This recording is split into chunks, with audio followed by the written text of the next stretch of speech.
Hello and welcome to the Gooner Talk. Back in with you guys for another show, for another episode of our Arsenal Daily Transfer Series, the Arsenal Transfer Show, in which we react to the latest Arsenal transfer news, keep you guys up to date with everything that's been going on over the past 24 hours. And there has been a hell of a lot going on over the last 24 hours or so. Interestingly, both ins and outs, plenty to talk about, new targets, contracts, possible incomings. So plenty of things we're going to be discussing with you guys and getting your thoughts, of course, too, in the chat box. If you didn't check it out already, we did a really good phone-in show yesterday, and I'm thinking about making kind of this a regular thing about doing these kind of phone-in shows on a Friday, getting some of you guys on to get your thoughts and feelings heard about different transfer targets and give you a bit of a voice. And I think it's worked out really well so far. So make sure you do go check out yesterday's show and drop a like on it, as well as dropping a like on today's video and subscribing to the channel if you are new around here with those notifications turned on so you never miss one. And you can join up as a member as well by joining by just pressing the join button, and then you can join again our Discord server. So lots of stuff available to you. But let's crack on with today's show. Good morning, everybody in the chat box. Hope you are all good and well. Let's go to our starting point of the show, which is always our Euros 1 to watch. Final day of match day 2 at the European Championships for Hungary against France. An interesting game in which I'm sure plenty of you are going to bank your Kylian Mbappe points today. I've gone with Peter Galassi, the goalkeeper from Hungary. Had a really decent game against Portugal. Did well before the end to keep out Portugal as much as possible. But the RB Leipzig keeper obviously spent time at Salzburg. And you never know, could pop up as an Arsenal target one day in the future. He's only 31, so he's got plenty more years left in the tank being a top-level goalkeeper. But France have gone for another central midfielder, and Adrien Rabiot. He started the game, of course, against Germany and did quite well. He could be on the way out of Juventus.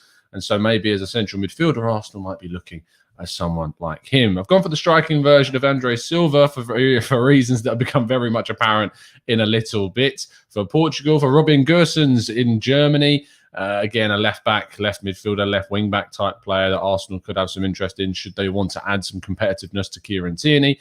For Spain, Fabian Ruiz, again, takes the spotlight with the fact that he is obviously someone who I believe would be an ultimate kind of central midfielder target for Arsenal. And for Poland, I've gone for Jakub Moder of Brighton and Hove Albion, a 22-year-old central midfielder, really interesting talent, one you should definitely keep an eye on that will play a lot more next season for Brighton. So plenty of stuff to get your teeth sunk into in regards to Arsenal's transfer, or rather Arsenal's possible targets at the European Championships. Anyway, we move on to our first story of the day, which revolves around Kieran Tierney. Some fantastic news is coming out from this story, and the fact that Arsenal may have looked like they have signed him up to a new 5-year contract. There were conflicting reports at one point saying it was done, one point saying it wasn't done.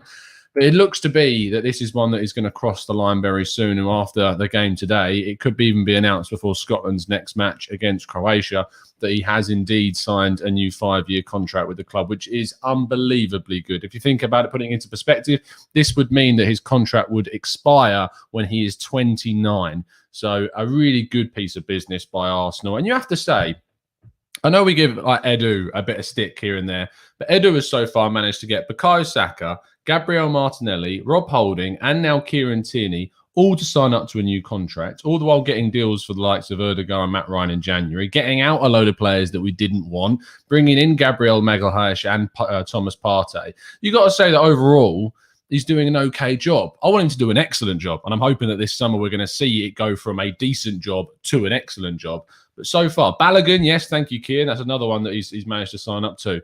So there's lots that have gone on behind the scenes so far. But Arsenal have done really well to sign up some great players to new contracts. It does show that we're moving in the right direction with contracts. It's something that used to be a really big issue for Arsenal. Anyway, fantastic stuff. And fingers crossed, yes, I see a lot of you suggesting that he should be captain in the future. And maybe this new contract will kind of be a catalyst towards that end game.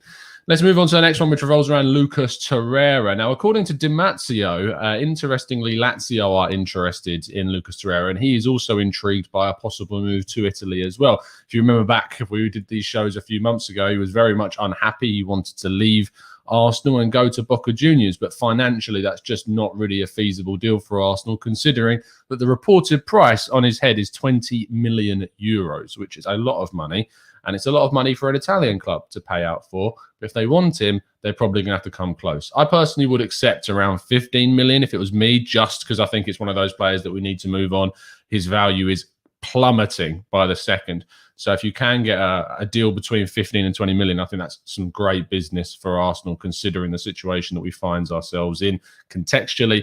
But that's a possible outgoing in regards to Lucas Torreira. Another is Granit Xhaka, who supposedly is very much closer to that move to Roma, with Italian outlet Gazzetta dello Sport saying that Roma have broke. They have basically, we've won, is what they're suggesting. We've won in the negotiation standoff. Roma have just accepted the fact that they are going to have to pay the money that Arsenal want for him, which is 20 million euros once again, same as Lucas Torreira. So around 17 to 18 million pounds Arsenal are going to get for Granit Xhaka. It's not as much as I think he's actually worth. I think he's worth more than 20 million quid, to be honest.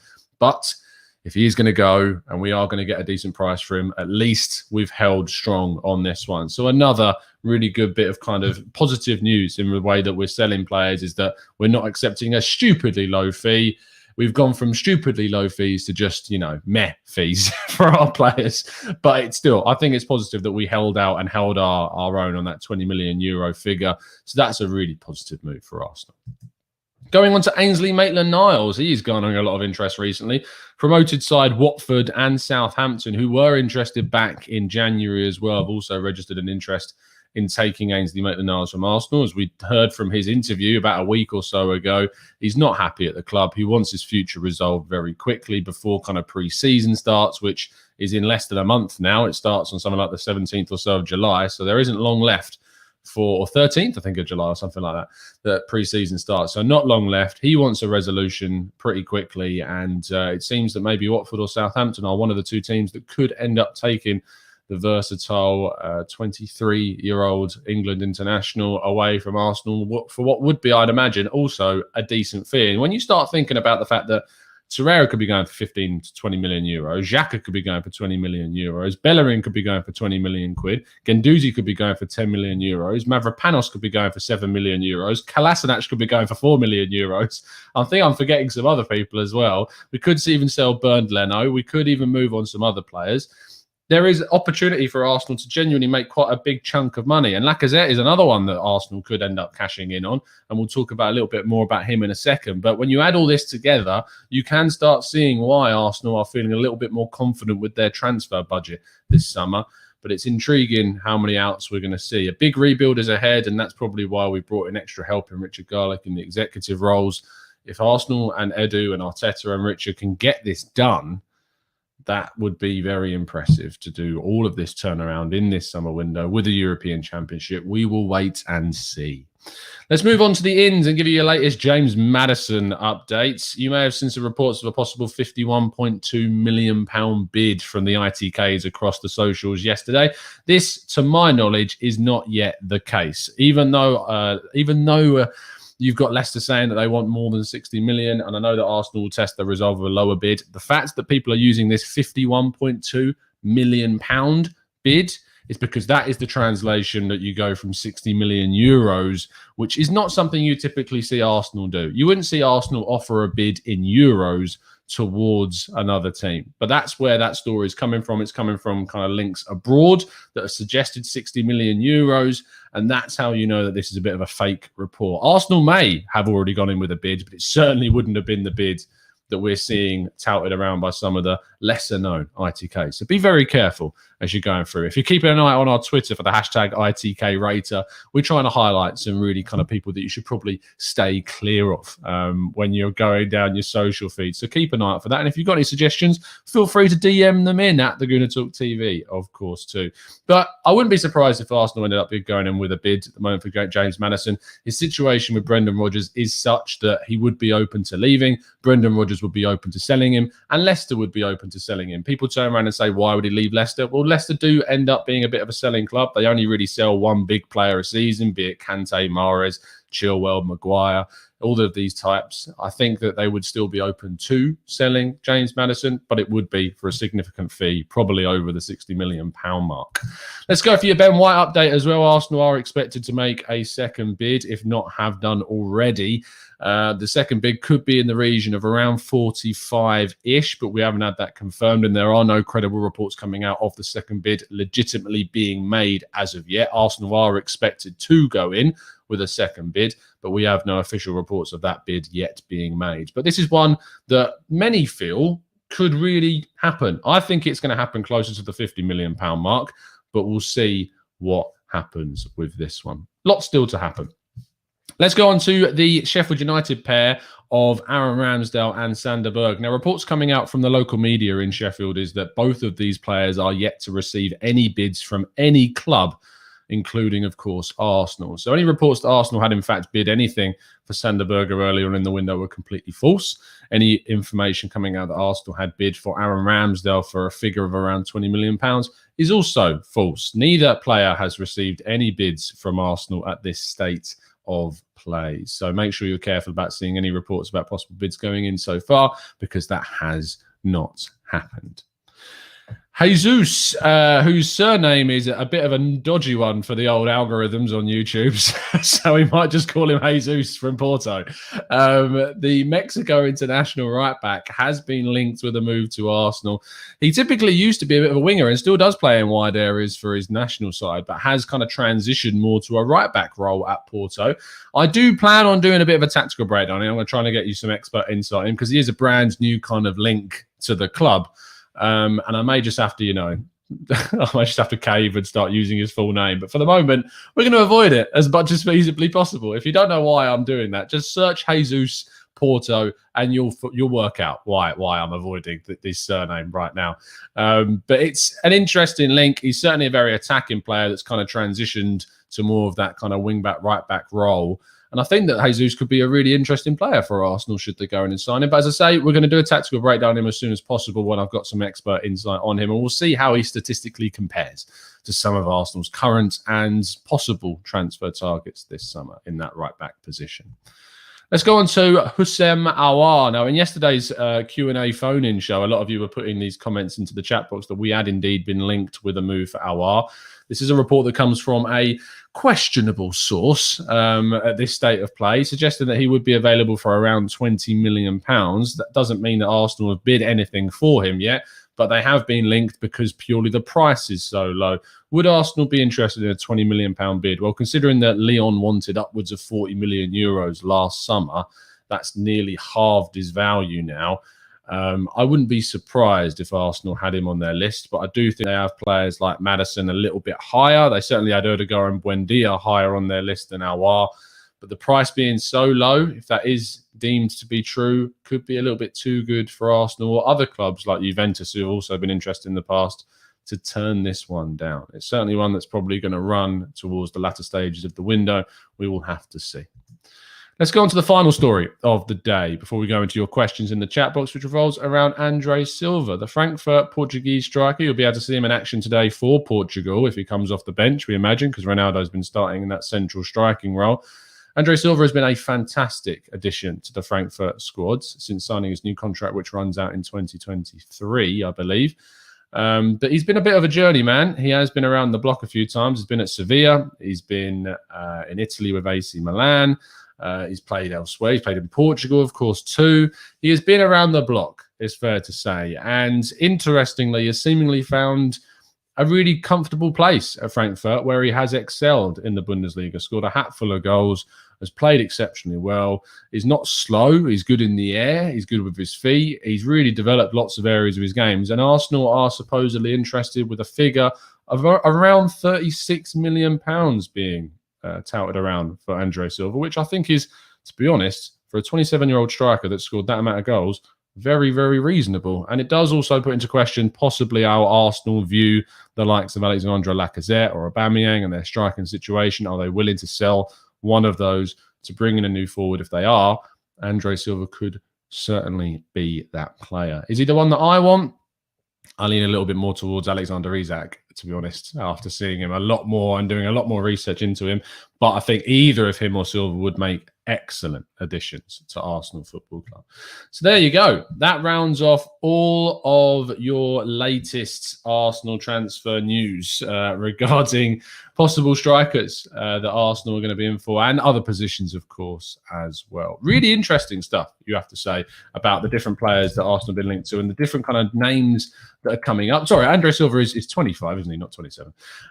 But when it comes down to kind of the names that we're seeing now, they're becoming a lot more, not sparse, they're kind of a lot more varied. We're getting into that kind of silly section of Arsenal transfers where you see these random ones popping up and coming into focus. But there is really a lot of potential, clearly, about this window where Arsenal could go to different areas depending on how much money comes into the club through sales. It's how we manage the finances. That's what's going to be most key. Let's jump into the chat box and get plenty of your thoughts and feelings too. Yours says, Aouar, not keen on him. Watched him last season when he did play and he was not very impressive. Good morning, Gooner72. Much appreciated tuning in. Alfred says, expectations are Andre Silva. Interesting. Matt Thornton says, do you think Aouar could be a steal at £20 million? I feel like, as Yannick pointed out yesterday, that you would struggle to not have any sell-on value for signing him at £20 million. Bracket says, doesn't Isaac have a 60 million release clause? It is 60 million euro-ish release clause. So you're looking at around £51 million if you wanted to bring him in. I have a feeling they might be open to selling him for a little bit less than that. But again, I think how he performs at Euro 2020 will have a big impact on how much he will go for eventually. And I think if he has a really storming 2020 and they get out the group and they can play a couple of or one or two knockout rounds, I think that may increase his price just that little bit more. Priyank says, hi Tom, do you think Lacazette will score first goal of Premier League season? He already owns this record. It depends if he's still here, mate. It depends if he's still here, because he could be gone by that stage. Roger says, hi Tom, do you rate Transfer Checker? I mean, I've never heard of it, Roger. So, I mean, if that tells you anything, then there you go. He admitted he works at a betting office, so he used sudden spikes as proof for upcoming transfers.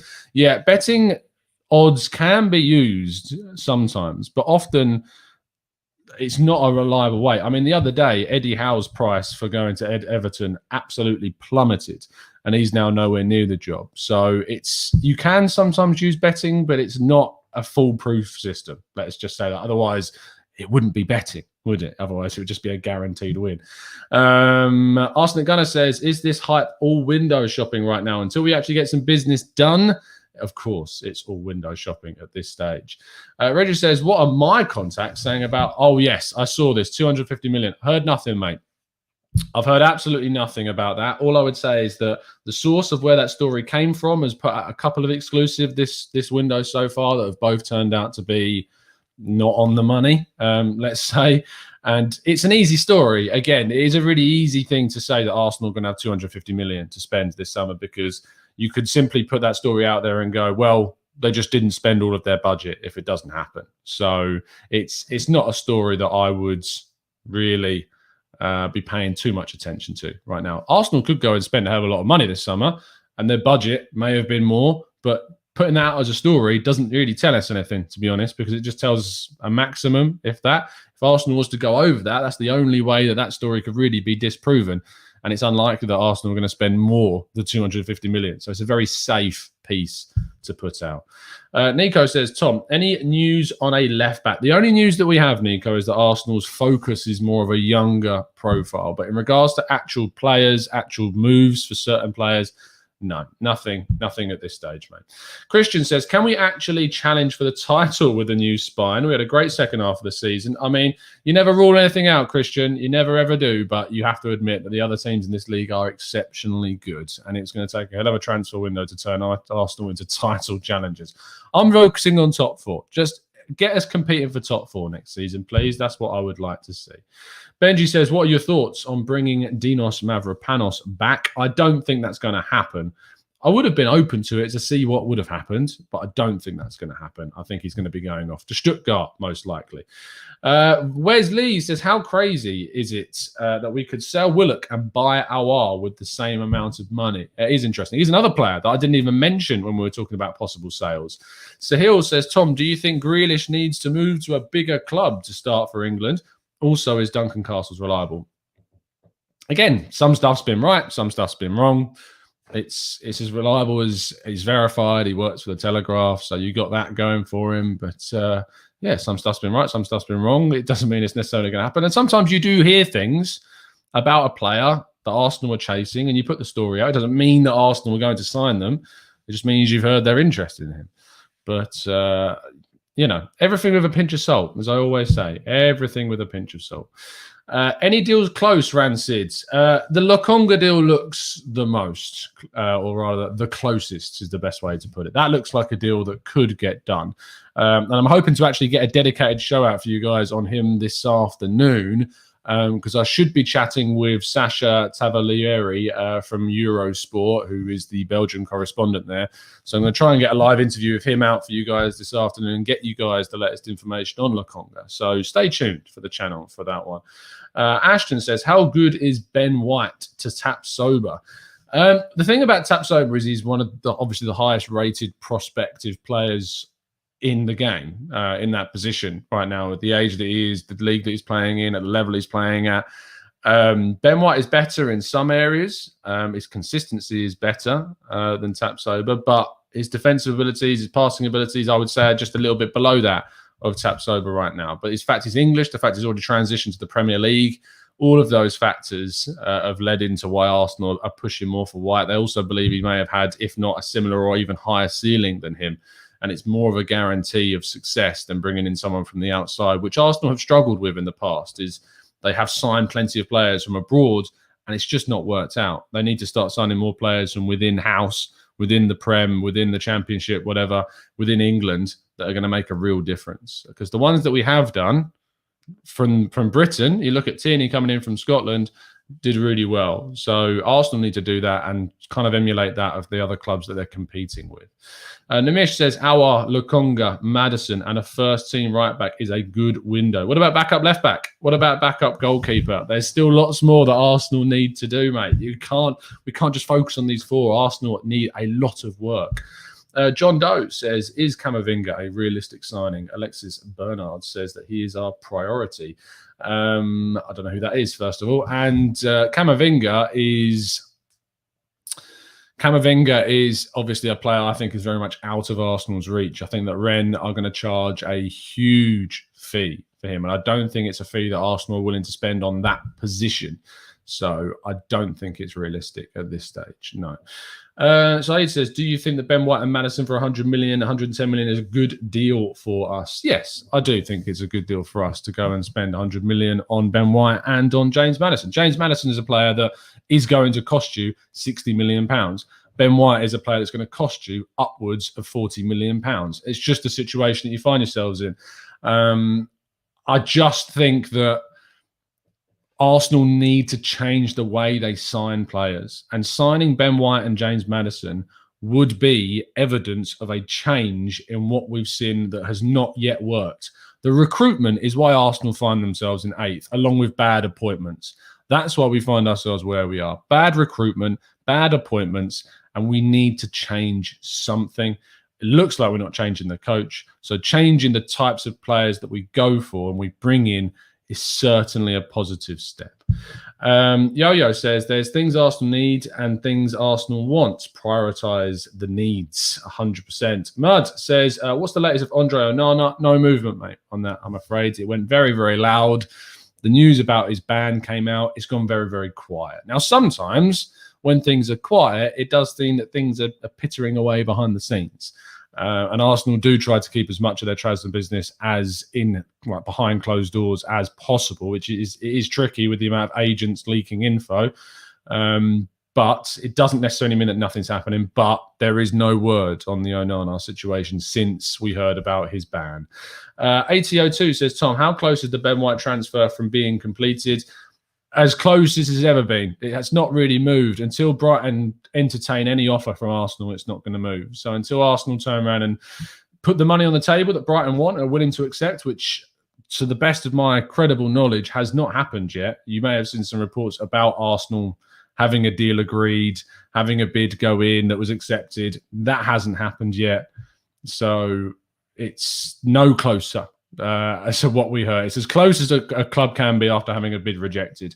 Arsenal may yet go in with a bid around 45 to 50 million pounds, but to the best of my knowledge, that has not yet happened so far. Anthony Michaels says, Maddison and White would worry me if our budget is 120 million. I don't think our budget is that. It might be our budget is that without any player sales, but if in that case, you're still going to be getting a good 60 plus mil, it seems, from players going out. So there's still lots more that we can do, Anthony. Zeus says, are we going to buy 7 or 8 players this window because we have been linked to players across the 8 different positions? Zeus, it's more than possible. I'm not going to sit here and say that no, we're not, or yes, we are. But it's feasible that could happen. It depends on who goes. It depends on how much money we make from player sales. So there is the possibility that we do sign that many players in that many positions, but it depends on a lot of factors. Yeah, I do too, Julian. Matt Thornton says, more reports linking clubs to Saliba. Do you think it's for clicks? Well, something's always for clicks. Reliably reported he's going to be given a chance. Yeah, I believe the reliable reports that he is certainly going to get a chance next season. And I hope that's the case. I really want him to be given that chance and that chance to succeed. Manuel says, can you give us an example from history where a reshuffle of this magnitude happened in one window? For Arsenal, for Arsenal, that's very, very difficult. We've brought in like a huge number of players in the past, but we haven't seen this. I mean, when Spurs sold Gareth Bale, they obviously brought in a loads of players. But the problem was they identified the wrong players. Your Soldados, your Lamela, your Nacer Chadleys, your Etienne Capoue, like that. Christian Eriksen. So Christian Eriksen was really the only one that succeeded from that group. And that's why you need to be really kind of careful about when you do a big rebuild of your team. But for Arsenal, not on a scale where you're bringing in marquee players like we're looking at in this window. No, it has just simply not happened. No Ashton, no Coutinho, no thank you. J October says, do you have any reservations about Silva? Which areas of his gang that you worry? I don't know about his gang, but in regards to Andre Silva, what worries me about him is that he succeeded well in the Bundesliga.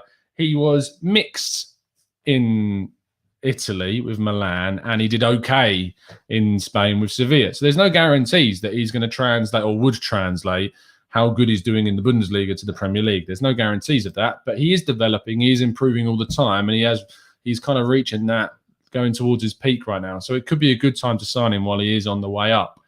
But it's tough. It's a real tough one. 8002 says, Tom, if Saliba leaves, do you think he will enter the list of players who succeeded leaving Arsenal like Benassa, Marlon, Gnabry? Ultimately, AT, I don't know. There is no way of knowing. There's a more likelihood that he would over plenty of other players that have left and not gone on to do anything. And you'd say that the likelihood is that, sure, he has the potential to go on to be one of those players, but you just don't know. It's really impossible to real guess. Adam Benabez says, Tom, do you think if we sell Dinos for 7 million, it's because we included a sell-on or buyback clause? I would be surprised if there was a buyback clause. There's a possibility of a sell-on clause. I think that would be smart. But I mainly think it's because Stuttgart and the clubs that are in for him don't have the capacity to spend much more than that on the player. And because of that, Arsenal are going to struggle to make more than the 7 million that we're seeing linked to him. Adam says, Tom, do you agree our midfield is our biggest weakness? 100%. We had the third best defence last season. I want to see midfielders and fullbacks. Yes, Adam, it certainly is. It's by far the weakest area. Thomas Partey stands out like a sore thumb. Like he really does in terms of quality in comparison to the other guys there. We need to improve that area. We need to improve the foundation and the spine, and we always have needed to do that. And fingers crossed we can start doing that this summer. Mr. Meezeeks says, Tom, do you rate Trey Coyle and John Jules? John Jules I rate a lot more. Trey Coyle went on loan to Gillingham last season, which is actually my local team. It's about a 10-minute drive from where I am.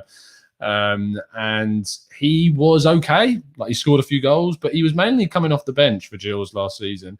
And then he joined the under-23s for the second half. But John Jules is rated by the club, but he's just got the problem of having a lot of people in front of him. So I think he'll go on pre-season, but I'd be surprised if he was at the club next year, because I think he'll leave either permanently or on loan. So I would be shocked, because you've also got like Nikolai Moller coming through, but they might decide to keep John Jules as the under-23 striker for next season. We'll just have to wait and see.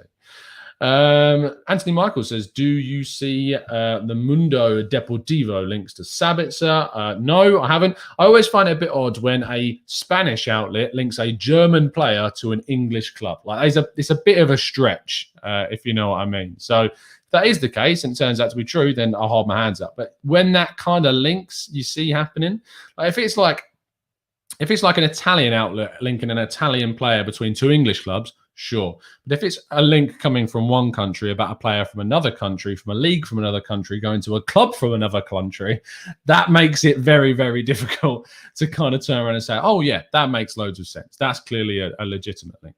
So there you go. Yes, Tom, up the Jules. Tano says, any news on El Neni and his contract? Talks have stalled. Well, not stalled, but they've just kind of been paused, according to Chris Wheatley. That they opened talks earlier in the year. I don't want to use the word stalled, because when you say the word like stalled, it makes it think like they failed to come to an agreement. I just think they're still negotiating. It's just taking a bit of a pause whilst they sort out a lot of the transfer stuff. And we heard from Maitland-Niles that Arsenal struggled to focus on a lot of things at once. So we will see what happens with that. But I feel like he will sign a new 2-year extension, to be honest. That's what I would, 2 or 3 years. We'll see. Nico F says, Bukayo... have I missed that comment? I thought I clicked on it. Nico F says, Bukayo Saka could have made a difference on the left against Scotland. Awful game yesterday. Absolutely dreadful. Really, really bad. And, yeah... awful, really, really bad. I don't know why Sancho didn't come. I don't know why we made 2 out of 5 subs in a game where we really lacked any kind of invention and idea. Made no sense whatsoever. Tom, would I put a bid in for Billy Gilmore? I don't think so, Lee. The reason why is because I think that we've got players like Partey. We're looking like we're going to be bringing in a couple of young central midfielders. And then you've got some other youngsters coming through like Aziz and Catalan Kurjan. You've got players like that. So, no, I don't think I would. I think he's a good player, but I don't think it would make too much sense. And I don't think Chelsea would sell him to us either. Don Wood says, who is the transfer target you want most in the window? I mean, to be honest, if Arsenal pulled off James Maddison, it would be a great signing. A real, real great signing. I think if they pulled off Yves Bissouma, it would be a great signing. But the people that we've been linked to, I mean, for me, Maddison is probably the people that we've been linked to, the one that I would like to happen the most. I think that would be a signing that I never thought. Like, if you would have asked me a few months ago, who said Arsenal are going to get James Maddison this summer, I would have said that you're mad. So, yeah, 100%. If Arsenal can get that done. Like, if you'd have said to me that Bissouma's coming to Arsenal this summer, I'd have been like, yeah, that makes sense. Like, I can see that happening. But if you'd have said James Maddison, I'd have been like, no, you're mental. Absolutely no chance. So, yeah, 100% James Maddison. And Daniil says, Edu also gave a new contract to Aubameyang. I mean, at the time, a lot of people would have given him Aubameyang their contract at that time. He'd come off the back of carrying us throughout the entirety of the last season. I don't know who we would have signed in that moment to replace his goals. And it would have cost us a lot. It would have cost us in terms of the loss of a player in that moment. With the benefit of hindsight, it's really, really easy to say, oh, I wouldn't have given him the contract. And I say that with the benefit of hindsight because I have the benefit of hindsight. But the fact of the matter is that the majority of people were happy to see him sign. Hence why there was a absolute media, or rather social media, furore about sign the ting. So it's for anyone to turn around and say, oh, yeah, I don't think he should. I never wanted him to. I lack in the believability of it. So I think at that time, it wasn't exactly a surprise that we gave Aubameyang a new contract. Aditya says, hey, Tom, we always wanted to see the change in mentality of Arsenal while going for transfers. Do you see some changes this time? I think we're linked with players with sell-on value. Based on purely links, Aditya, yes. But we need to actually see the signings before we can start saying things have changed. Because every single summer, we get linked to some big names. But it's actually whether or not they happen, which is another thing. It's all good putting bids in and getting things rejected, that's nothing. You need to get the deals done. Then you can start talking about things more positively. Zeus says, what are your thoughts about a potential Maddison, Basuma and Partey midfield? My thoughts are, Zeus, is that would be bloody awesome. J October says, does it worry you that every season we have to sell players for below their value due to bad management? I mean, every season's a stretch. I say that. I mean, since 2013, we've never sold a player for more than what we bought them for. Bad management. I think that goes across lots. I don't think it's necessarily always bad management. I actually think it's bad recruitment in the first place. Actually signing the players that don't have any sell-on value or signing the players that aren't improving. That for me is the bigger problem. That's why signing more players that have got better potential, that have better sell-on value, that for me is the better thing here. Julian Salmon says there is a reason why we have to sell players below what we paid. It's because they haven't performed for us. And that comes down to recruitment in the first place. We should never have signed them. Ugang says, Tom, it looks like we have a short-term success plan and not planning for sustainability with young players. I disagree. Ben White is young. Lokonga is young. Maddison is young. We're looking at players of that age. We're not looking at your 30-year-old pluses at the moment. We're looking at players with sell-on value that have longevity to the club. So I don't agree. I think that we are looking at players that have sell-on value that are younger, that will develop more at the club. So I don't know where you've got that opinion from, because I do think we are looking at the right type of players this summer. Links says, don't know, season ticket time and merchandise sales. Yes, we always see it. Always happens every single time. Anyway, that's going to finish off today's show, guys. Thank you all so much for tuning in. As I said earlier, I'm going to have a dedicated, fingers crossed, a dedicated interview with a Belgian journalist focusing on Lokonga a little bit later this afternoon, hopefully 4:00-ish UK time. And I'm going to aim to get a tactical breakdown out for you guys on one of the players that we linked to. It might be Andre Silva. It might be Jesus. It might be Aouar. We'll see. We'll see what one we go for first. Depends on when we get the expert insight back. But it's been an absolute pleasure to speak to you guys as always. Drop a like on the video if you've enjoyed it and subscribe to the channel as always with the notifications turned on so you never miss a show. And join up as a member, of course, to help support the channel. And you can join our Discord server too. See you again very, very soon. And as always, up the Arsenal.